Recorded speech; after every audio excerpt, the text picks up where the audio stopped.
రాజేంద్రనగర్లోని professor Jayashankar వ్యవసాయ విశ్వవిద్యాలయంలో చిరుత సంచరించినట్లుగా భయాందోళనలు వ్యక్తమయ్యాయి. అయితే ఇది పులి కానీ చిరుత కానీ అని చెప్పలేమని అన్నారు అధికారులు. అయితే లభించిన పాదముద్రల్ని బట్టి చూస్తే చిరుత లేదా పులి అని చెప్పలేమంటున్నారు అధికారులు. అయితే ట్రాప్ కెమెరాలు ఏర్పాటు చేసి వచ్చిన జంతువు కోసం గాలిస్తున్నారు.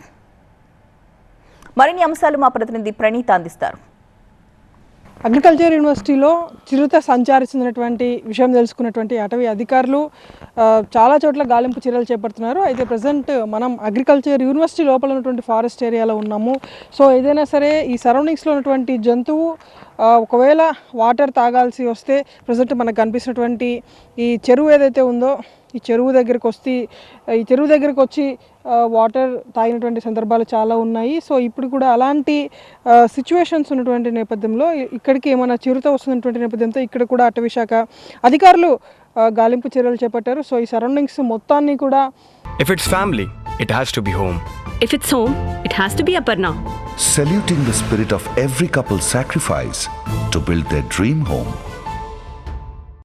పరిశీలించారు. సో ఎక్కడ కూడా వాళ్ళకి ఇప్పటి వరకు అయితే చిరుతకు సంబంధించినటువంటి ఫుట్ ప్రింట్స్ ఎక్కడ లభ్యం కాలేదు.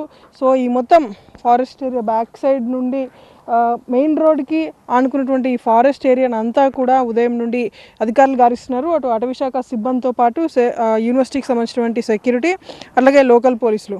సో యూనివర్సిటీ ప్రొఫెసర్ మనతో ఉన్నారు. సో ఏ టైంలో చూసారని చెప్పేసి వాకర్స్ చెప్పారు సార్. గతంలో కూడా ఇలాంటి ఘటనలు జరిగాయి. సో దీనికి ఒక పుల్ స్టాప్ అంటూ పడదా? గత కొద్ది రోజుల క్రితము ఇలాంటిదే ఒక అడవి జంతు సంచారం గమనించినట్టుగా నారం పక్కన ఒక పరిశోధన స్థానం ఉంది, అక్కడ సంచారం జరిగిందన్నట్టుగా ఒక వార్త రావడంతో అటవీ క్షేత్ర అధికారులు వెంటనే అక్కడికి వెళ్ళి వాటికి సంబంధించిన వాటిని గమనించినట్లయితే అది ఎలాంటి చిరుత కానీ అలాంటిది కాదని, అది సాధారణ అడవి జంతువు అని వారు సాధారణంగా పాదముద్రలు సేకరించి ఖచ్చితంగా నిర్ధారించడం జరిగింది. శుక్రవారం ఉదయం 5:30 గంటలకు ఒక వ్యవసాయ విశ్వవిద్యాలయంలో వచ్చేటటువంటి మార్నింగ్ వాకర్స్ ఎవరైతే ఉన్నారో వారిలో ఒక వ్యక్తి ఉదయము 5:30 గంటలకు ఏదో ఒక అడవి జంతువు లాంటి దాన్ని చూడటం జరిగిందని ఒక వాదనను చెప్పడం జరిగింది. ఏది ఏమైనప్పటికీ కూడా వారి వాదన ఎలా ఉన్నా కూడా ఆ రోజు నుంచి కూడా ఈ క్షేత్ర సిబ్బంది ఎవరైతే ఉన్నారో వారు అనేక చోట పాదముద్రల కోసం క్షుణ్ణంగా తనిఖీలు నిర్వహించారు. కానీ అది అడవి చిరుత కానీ పులి అన్న దానికి ఆ పాదముద్రల నుంచి ఎలాంటి ఆధారాలు ఖచ్చితంగా దొరకలేదు. ఇప్పటికి కూడా అది ఖచ్చితంగా చిరుత లేదా పులి అన్న దానికి వాటి పాదముద్రలకు సంబంధించి ఎలాంటి ఆధారాలు ప్రాథమికంగా కూడా లభ్యం కాలేదు.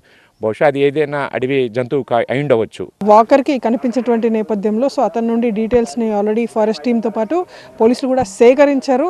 సో ఫర్దర్ చిరుత అనవలైతే ఇప్పటివరకు లభ్యం కాలేదు. సో ఫుట్ ప్రింట్స్ని ఎక్కడెక్కడైనా చిరుత ఫుట్ ప్రింట్స్ కోసం అయితే అధికారులు వెతుకుతున్నారు. దీంతోపాటు ట్రాప్ కెమెరాస్ని కూడా అరేంజ్ చేస్తామని చెప్పేసి చెప్తున్నారు. సో చిరుత అనవాళ్ళు లభ్యం అయితే ఫర్దర్ స్టెప్స్ని అధికారులు తీసుకుపోతున్నారు.